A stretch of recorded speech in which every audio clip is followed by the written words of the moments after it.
4 বছর আগে দ্বিতীয়বার আফগানিস্তানের ক্ষমতা গ্রহণ করে তালেবান। এর আগে তালেবানকে 2003 সাল থেকে সন্ত্রাসী গোষ্ঠী হিসেবে তালিকাভুক্ত করে রাশিয়া। তাই এতদিন পর্যন্ত গোষ্ঠীটির সদস্যদের সঙ্গে যোগাযোগ করা রাশিয়ার আইন অনুযায়ী ফৌজদারি অপরাধ ছিল। তবে গতকাল রাশিয়ার সুপ্রিম কোর্ট আফগানিস্তানের শাসক দল তালেবানের উপর থেকে সন্ত্রাসী গোষ্ঠীর তকমা প্রত্যাহার করেছেন। ফলে এখন থেকে রাশিয়ায় তালেবান বৈধভাবে কার্যক্রম চালাতে পারবে। যুক্তরাষ্ট্র ও ন্যাটোর বাহিনী প্রায় 2 দশক অবস্থানের পর 2021 সালের আগস্টে আফগানিস্তান ত্যাগের সঙ্গে সঙ্গেই দ্বিতীয়বার ক্ষমতায় আসে তালেবান। এরপর থেকে তালেবানের সঙ্গে রাশিয়ার কর্মকর্তারা কাজ শুরু করেন। ক্ষমতায় আসার পর থেকে গত 4 বছরে তালেবান সরকারের কর্মকর্তারা একাধিকবার রাশিয়া সফর করেছেন।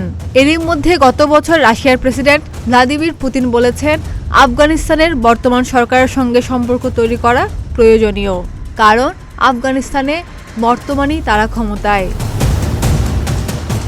2024 সালের মে মাসে রাশিয়ার পররাষ্ট্র মন্ত্রণালয় এবং বিচার মন্ত্রণালয় তালেবানের উপর থেকে নিষেধাজ্ঞা প্রত্যাহারের জন্য আনুষ্ঠানিক প্রস্তাব দেয়।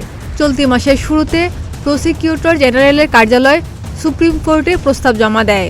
গতকাল প্রস্তাবটির বিষয়ে সিদ্ধান্ত জানান সুপ্রিম কোর্ট। তালেবানদের উপর থেকে সন্ত্রাসী গোষ্ঠীর তকমা প্রত্যাহার করে তারা। গত কয়েক বছরে এশিয়ার অন্যান্য দেশও তালেবানের সঙ্গে সুসম্পর্ক গড়ে তুলতে শুরু করেছে।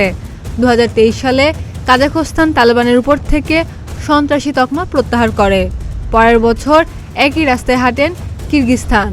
তবে এখন পর্যন্ত বিশ্বের কোনো দেশ তালেবান সরকারকে স্বীকৃতি দেয়নি।